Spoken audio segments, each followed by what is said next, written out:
할렐루야, 감사합니다. 오늘 오후 예배는 신명기 34장, 신명기의 마지막 장, 모세 5경의 마지막 장을 우리가 공부하도록 하겠습니다. 모세의 역사를 여러분들 돌이켜보면은 모세는 아주 힘겨운 시대에 태어나죠. 남아를 죽여서 이스라엘의 정기를 끊고자 했던 그 시대에 모세가 태어나죠. 그때에 모세는 자신의 어머니에서 광주리에 담기고, 그리고 이제 나일강에 하나의 그 당시에 합세스토 공자가 자녀를 낳지 못하여서 그가 자신의 신에게 기도하고 있는 그 장면을 이미 알고 있었던 그 어머니가 그 장소에 두는 거죠.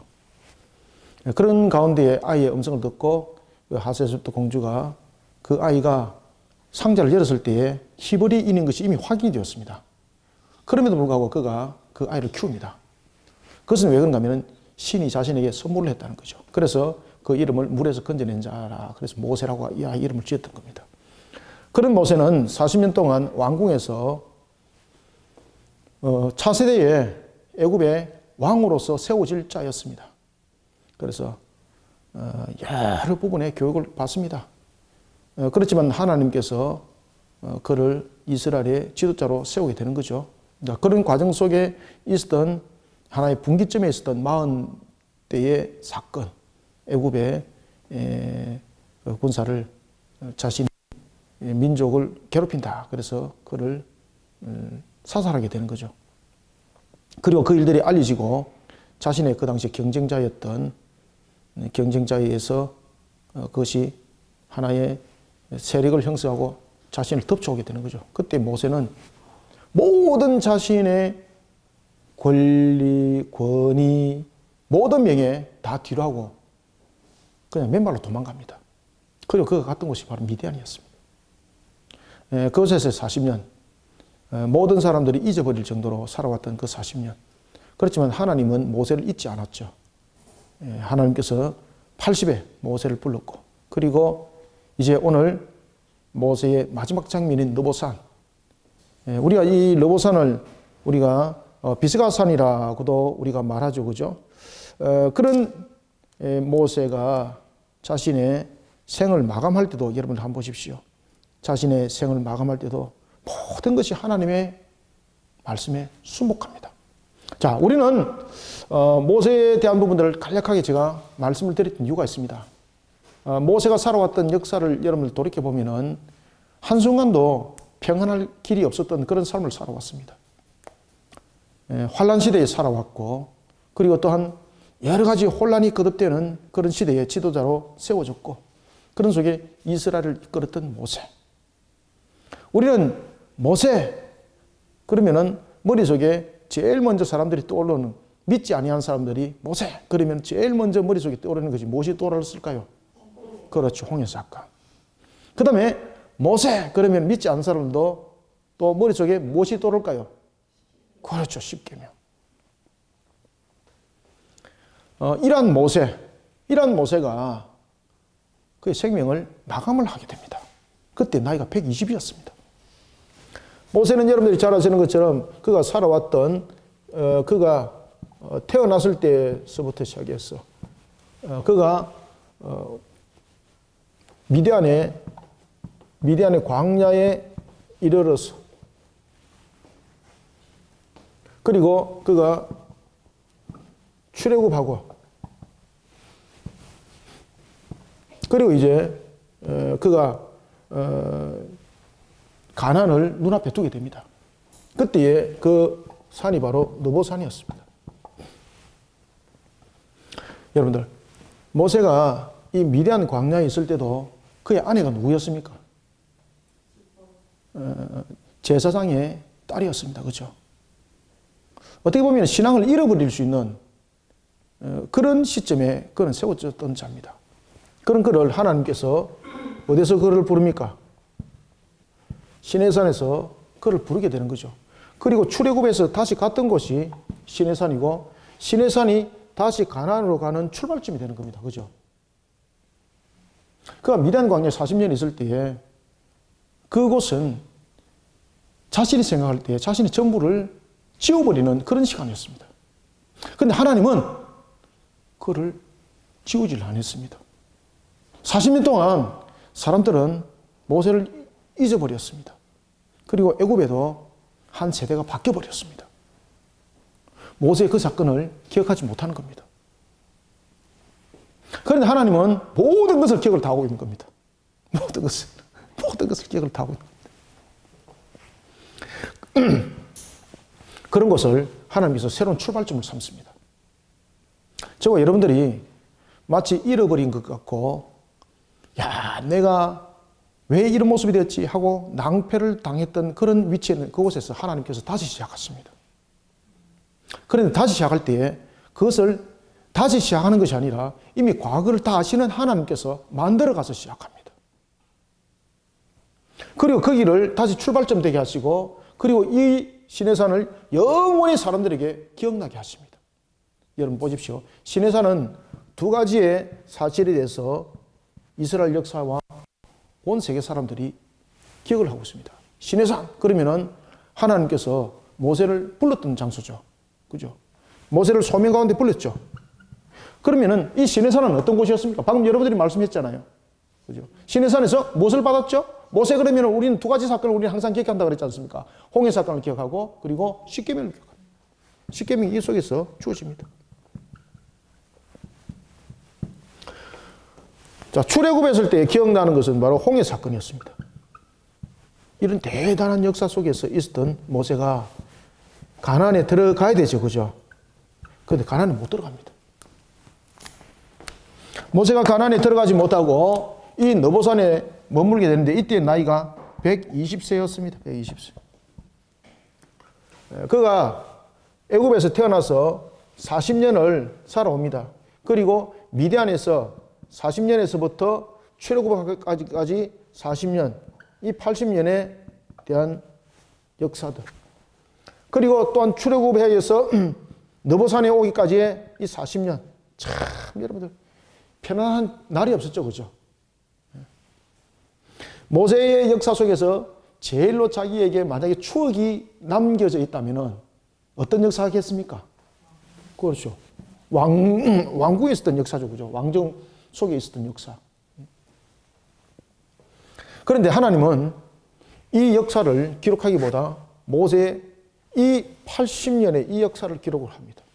그리고 하나님께서는 모세의 마지막 장면이었던 느보산을 떠오르게 합니다. 그리고 하나님께서는 이 느보산에서 모세의 죽음을 이제 이야기를 합니다. 자, 여러분들, 모세의 죽음은 두 가지를 우리에게 설명하고 있습니다. 첫 번째는 값입니다. 두 번째는 무엇을 말할까요? 두 번째는 은혜를 말하고 있습니다. 자, 모세의 이 값은 무엇에 대한 값입니까?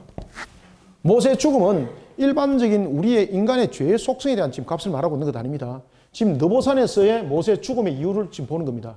느보산에서 그가 왜 죽어야만이 되었을까? 그렇죠. 이 모세는 하나의 자신의 평생 지울 수 없는 사건이 있었는데, 그것이 바로 물 다툼의 사건. 그렇죠. 르비딤에서 있었던 그 다툼의 사건들을 통해서는 하나님께 영광을 돌렸던 것들이었다면, 가데스에서 있었던 이 사건은 하나님의 거룩을 손상시키는 사건이었습니다. 그죠? 이 값은 바로, 그렇죠. 가데스에서, 이 보입니까? 가데스에서 있었던 머리바 사건이죠. 물다툼. 이 속에 그는 하나님의 거룩을 손상하게 되었고, 하나님께 불순종하는 것으로서 그는 죽음을 맞이하는 값을 이 120에 치르게 되는 겁니다. 성경은 말합니다. 그가 120에 죽은 것은 질병으로 인해서, 연로하여서, 어떤 환경에 의해서 몸이 상해를 입어서 죽음이 아니었습니다. 성경은 여기에 대해서 뚜렷하게 뭐라고 말하고 있는가 하면, 그는 120이 되었지만 눈이 어떻다고? 흐리지 않더라. 아주 강건한 상태에 있다는 거죠. 그러면 모세의 죽음은 값이라는 것을 설명하고 있습니다. 무엇에 대한 값입니까? 하나님께 불순종의 거룩을 손상시킨 것에 대한 값. 자, 그런데 느보산에서 모세는 죽음만 경험한 것이 아니죠. 느보산에서 그는 무엇을 경험하게 됩니까? 세상에서 그 어느 누구도 볼 수 없는 상황을, 그는 미래 사건을 보게 됩니다. 그것은 바로 뭔가 하면은 하나님께서 이스라엘에 차지할 기업 전체를 처음부터 끝까지 다 보게 하는 겁니다. 유다의 남쪽에서부터 시작해서 북쪽에 어디까지? 최북단인 단까지를 보게 하는 겁니다. 이거 여러분 사람의 눈으로 볼 수 없는 거죠. 혹시나 여러분들 모세가 그 당시에 시력이, 지금도 보면 여러분들 보시면은 이런 그 아프리카라든지 그런 데 보면은 뭐 제가 이제 과거에 이제 읽었던 책들 관련해서 뭐 무탄드 족속들이 있는데 그들의 평균 시야가 시력이 8.0입니다. 8.0. 아, 눈이 좀 나빠졌어요. 이러면은 6.0. 저는 마이너스인데. 지금도 여러분 보시면 몽골 같은 경우도 여러분 보시면은 뭐 눈 뭐 4.0 이런 분들 있죠, 그죠? 완전히 뭐 매의 눈, 새의 눈이라 그렇게 하는데 그런 눈을 가지고 있더라도 여러분 부산에서 대구 볼 수 있습니까? 부산에서 대전 보입니까? 볼 수 없습니다. 지금 여기서 모세가 너보산에서 바라봤던 단은 어딘가 하면은 그가 있는 지금 너보산으로부터 약 한 300km, 280km, 288km, 약 288km. 여러분들 자신이 서가 있는 위치에서 약 한 288km를 여러분들 볼 수 있는 눈이 있습니까? 망원 렌즈 갖고도 여러분 불가능하죠. 그죠? 그런데 모세가 이것을 육안으로 본 겁니다. 이거를 하나님 전부 다 보여주는 겁니다. 전부 다 보여주는 겁니다. 어디까지? 가나안 지경 전체를, 이스라엘이 차지할 모든 땅의 전체를 다 보게 하는 겁니다. 심지어 남쪽에서부터 북쪽 단까지 다 보게 하는 겁니다. 그 당시에 북쪽 단까지 길이는 약 한 288km입니다. 288km. 모세가 얼마나 기뻤던지 모릅니다. 바로 모세의 죽음은, 너보산에서 죽음은 갑과 은혜가 함께 있는 겁니다. 이 은혜는 바로 무엇인가 하면은 모세가 걸어왔던 이 80년을 하나님께서 기억을 하시는 겁니다. 80년. 모세가 비록 가데스에서 지도자로서 하나님의 거룩을 손상시켰던 불순종은 반드시 값이 있습니다. 하나님께서 여러분들 공의와 정의는 모든 부분에 값이 있다는 것을 분명히 이곳에서 설명을 하고 있습니다. 심지어 모세조차도 말입니다. 그렇지만 하나님은 이 은혜를 통해서 바로 무엇을 설명하고 있습니까? 모세가 걸어왔던 순종했던 80년의 역사를 하나님께서 그에게 은혜를 베풀어 주십니다. 그래서 하나님께서 그의 죽음이 헛된 죽음이 아니고 그의 죽음은 사역에 멈춘 것이라는 것을 이 속에 함께 설명하면서 이스라엘이 차지할 모든 땅을 다 보게 하는 겁니다. 얼마나 감개무량했겠습니까? 그런 상태에서 모세가 그의 생명이 거두어지는 겁니다.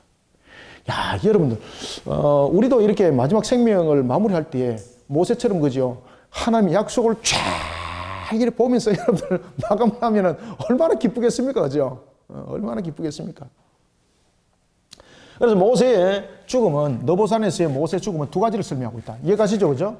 하나는 값이고 두 번째는 은혜를 너보산의 죽음은 설명을 합니다. 자, 이런 우리가 모세 죽음에 관한 신명기 34장을 오늘 12절까지네요. 간략한 내용입니다.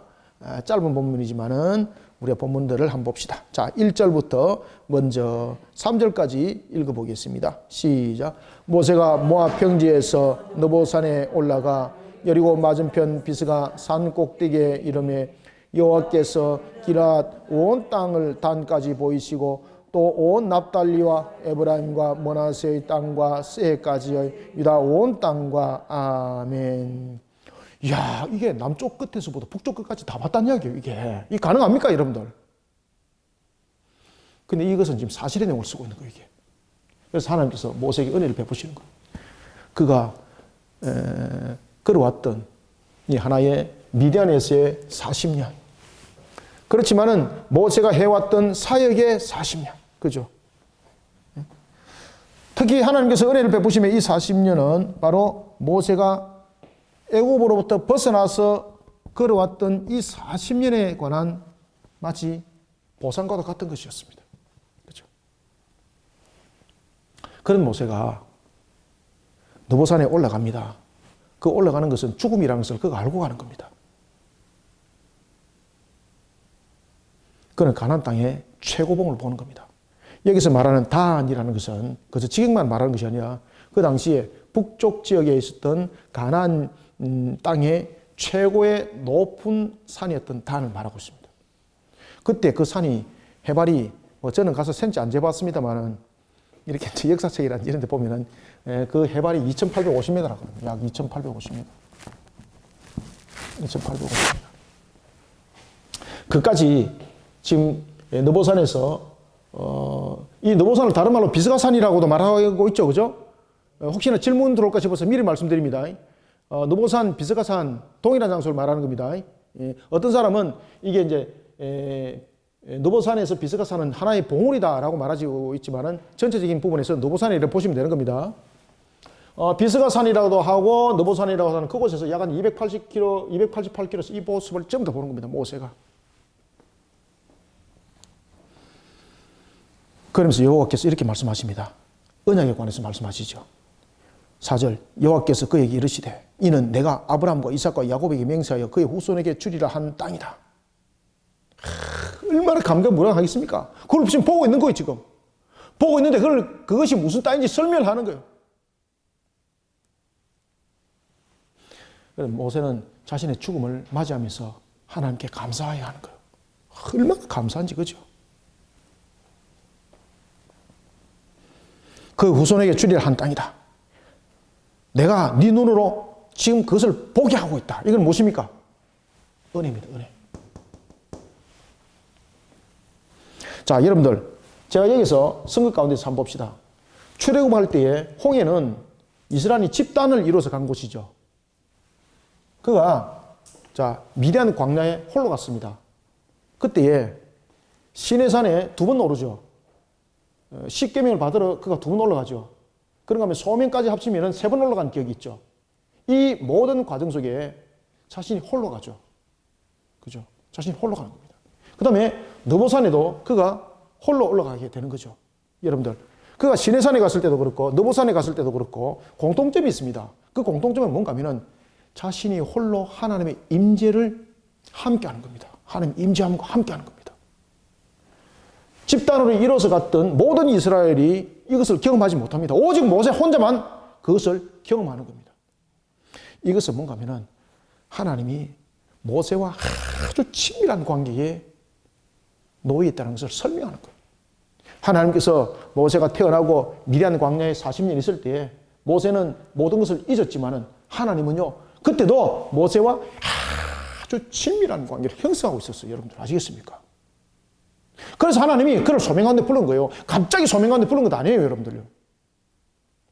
우리가 홀로 외롭게 있는 그것이라 할지라도 하나님이 아주 친밀하게 지금 저와 여러분들에게 교제를 하고 있어요, 여러분들요. 모세가 이와 같이 하나님께 율법을 받았습니다. 그죠? 시내산에서 3번 다 하나님 만나잖아요. 그 다음에 느보산에서 또 하나님과 대면하지 않습니까? 이 부분들은 모세가 하나님과 긴밀한 관계가 있다는 것을 설명을 하는 거예요. 여러분들. 하나님께서. 이렇게 말씀하십니다. 그런 하나님이 이렇게 말씀하십니다. 네 눈으로 보게 하였거니와 너는 그리로 들어가지 못할 것이다. 무엇을 말씀하세요? 그렇죠. 값에 대해서 이야기를 하는 거예요. 값에 대해서. 5절부터 8절 읽습니다. 시작. 이에 여호와의 종 모세가 여호와의 말씀대로 모압 땅에서 죽어 벳볼 맞은편 모압 땅에 있는 골짜기에 장사되었고 오늘까지 그의 묻힌 곳을 아는 자가 없느니라. 모세가 죽을 때 나이 120세였으나 그의 눈이 흐리지 아니하였고 기력이 쇠하지 아니하였더라. 이스라엘 자손이 모압 평지에서 모세를 위하여 애곡하는 기간이 끝나도록 모세를 위하여 30일을 애곡하니라. 아멘. 이에 여호와 종 모세가 여호와의 말씀대로 모압 땅에서 죽었다는 겁니다. 그죠? 지금 그 죽음은 무엇을 말하고 있는 겁니까? 지금 값입니다. 이 죽음은 인간이 원죄로 인하여서 죽는 그 죽음과 구별되는 것을 말하고 있는 겁니다. 모세가 더 건강하게 살 수 있었습니다. 아시겠습니까? 눈이 흐리지 않았더라. 육신이 상함도 없습니다. 이 느보산을 오를 정도로 건강한 육신입니다. 저는 제 육신으로 이 산 못 오릅니다. 저는 우리 교회에서 사택 가는 것도 요새 좀 힘듭니다.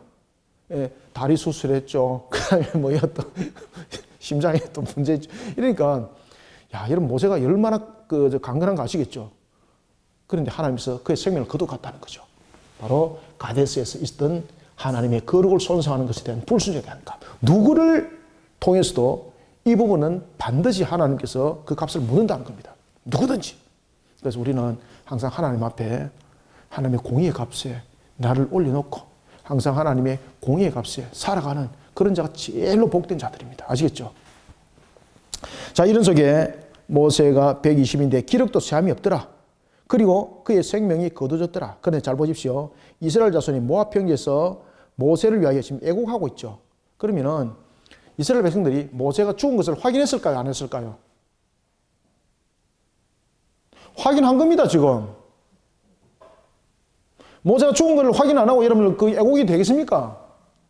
모세가 죽은 게 지금 확인된 겁니다. 그런데 하나님께서 모세에게 그에게 매장지를 허락지 않습니다. 왜 그런가 하면은 그것이 우상이 되기 때문입니다. 이 장면이 유다서에 정확하게 나타납니다. 유다서 1장 9절 잠시 보십시오. 유다서 1장 9절에 보면은 모세의 시신을 가지고 미가엘 천사장과 그리고 마귀가 다툽니다. 이 마귀가 모세의 시체를 가져가려고 그러는 거예요. 왜? 죽음의 삭신, 죄의 삭신 죽음이 있지 않습니까? 그래서 모세의 시신을 가져가려고 그러는 거예요. 왜? 뭐 때문에 가져가려고 그럴까요? 이것을 가지고 이제 하나의 우상을 만든다든지 이래서 하나님의 영광을 가릴 수 있는 그 작전을 펼치는 거죠. 그때에 미가엘이 그 시신에 손을 대지 못하도록 합니다. 그때 미가엘이 뭐라고 말하는가 하면 하나님께서 이 모든 부분들을 통해서 어떤 관계 속에서도 모세의 시신은 우상화가 될 수 없다라고 하나님께서 말씀하셨고, 그리고 또한 이 부분을 통해서 하나님이 어떻게 하는 겁니까? 하나님의 그 말씀의 권세로서 그 마귀로 하여금 이 모세의 시신에 손을 대지 못하도록 말씀으로서 그걸 쳐버립니다. 그래서 유다서 1장 9절에 보면 이렇게 말합니다. 천사장 미가엘이 모세의 시신에 관하여 마귀와 다투어 변론할 때에 감히 비방하는 판결을 내리지 못하고 다만 말하되 주께서 너를 꾸짖으시기를 원하노라 하였거늘. 아멘. 여러분, 주께서 꾸짖는다는 건 무엇입니까? 말씀의 권능으로, 그죠? 말씀의 권세로서 그런 심판하심이죠. 모세의 시신을 아무 건드리지 못하도록 하는 거예요. 왜? 우상이 될 수 있으니까, 우상이. 그래서 하나님은요, 모세의 죽은 시체까지 하나님께서는 하나님이 거두가시는 거예요. 하나님. 만약에 여러분들 모세가 죽은 그 시신이 우상이 됐다면 정말로 모세가 죽어서까지 원망을 할 수 있는 그런 장면이지 않습니까? 하나님께서 모세의 시신을 아름답게 거두가시는 거예요. 흔적도 없이 만들어버린 거예요. 아무도 모세의 시신을 가지고 우상하지 못하도록 하나님이 거두가시는 은혜를 베푸시는 거예요. 그래서 모세의 그 시신은 어디에 묻었는지, 어디에 있는지 지금도 아무도 모릅니다. 만약에 여러분 모세 시신이 어디에 있다 그러면 지금 어떻게 되겠습니까? 이건 난리가 나는 거죠. 온 세계에 있는 사람들이 막 가지고 성지순례 한다고, 그죠? 그 무덤을 성시화하지 않겠습니까? 하나님 그 허락지 않는 거예요. 이런 속에 모세가 죽음을 맞이할 때에 이스라엘 자손들이 그를 30일간 애곡했습니다. 자, 여기서 이제 30일이라는 것은 이 모세의 애곡이 마치 무엇과 같은 애곡을 말하고 있습니까? 왕과 같은 모습입니다. 이게. 왕과 같은, 일반 평민이 아니죠. 왕과 같은 모습으로 그를 국민들이, 백성들이 애곡을 하게 되는 겁니다. 자, 그 전에 모세가 이제 그 여호수아를 안수를 하죠. 여호수아를 그에게 하나님의 권능을 더하도록 하여 여호수아를 지도자로 세웠던 일이 모세가 있던 그 삽입절로서 등장을 하게 되는 겁니다. 자, 9절부터 11절까지 읽고 마무리합시다. 시작. 모세가 눈의 아들 여호수아에게 안수하였으므로 그에게 지혜의 영이 충만하니 이스라엘 자손이 여호와께서 모세에게 명령하신 대로 여호수아의 말을 순종하였더라. 그 후에는 이스라엘의 모세와 같은 선지자가 일어나지 못하였나니 모세는 여호와께서 대면하여 아시던 자요 여호와께서 그를 애굽 땅에 보내사 바로와 그의 모든 신하와 그의 온 땅의 모든 이적과 기사와 모든 큰 권능과 위엄을 행하게 하심에 온 이스라엘의 목전에서 그것을 행한 자이더라. 아멘. 특히 신명기를 모세가 기록하지 않았다라는 그런 증거를 34장을 제시를 합니다. 야, 지가 죽고 난 뒤에 뭘 쓴단 말이고, 그죠? 죽고 난 뒤에. 근데 여러분, 모세는 이미 자신이 죽을 것을 알고 갔던 것이고, 이미 미래를 하나님께서 보이게 하신 것이죠. 그러면은 성경을 미래적인 측면에서 하나님께서 쓰시도록 하는 것은 너무나도 간단하죠. 너무나도 간단한 거예요. 그럼 모세에 의해서 눈의 아들 여호수아가 세워집니다. 이때의 안수는 하나님께서 그를 지도자 위치에 세우는 것이었습니다. 그리고 그에게 지혜의 영을 더합니다. 여기에서 지혜의 영이라는 것은 똑똑하게 만드는 것일까요? 아니면 지혜의 영이라는 것은 무엇일까요? 이게 하나님의 영에 감동하도록 하는 겁니다. 이게 똑똑하게 만드는 것 아닙니다. 어떤 지식적인 도구를 연다든지 어떤 계략적인 부분들을 잘 펼쳐나갈 수 있는 그런 지혜가 아니고요. 하나님과 영적 교감, 교통 속에 그가 하나님의 영으로 충만한 사람이 되는 겁니다. 그래서 지혜의 영이 충만하니라 이스라엘 자손이 여호와께서 모세에게 명령하신 대로 여호수아의 말을 순종하였더라. 그 이후에 모세와 견줄 만한 그런 탁월한 선자는 하나님께서 이제 더 이상 필요가 없기 때문에 모세와 견줄 만한 선자를 출현시키지 않는 겁니다. 10절이 바로 그 내용입니다. 그 후에는 이스라엘의 모세와 같은 선자가 일어나지 못하였나니 모세는 여호와께서 대면하여 아시던 자요. 대면하여 아시던 자요. 그죠? 시내산, 느보산. 하나님과 아주 가까운 친밀 관계 있었죠. 이런 모세와 견줄 만한 탁월한 선자는 이제 더 이상 필요치를 안 했던 겁니다. 심지어 여러분 모세는 보십시오. 그가 임종 직전까지 그는 사명을 감당합니다. 임종 직전까지.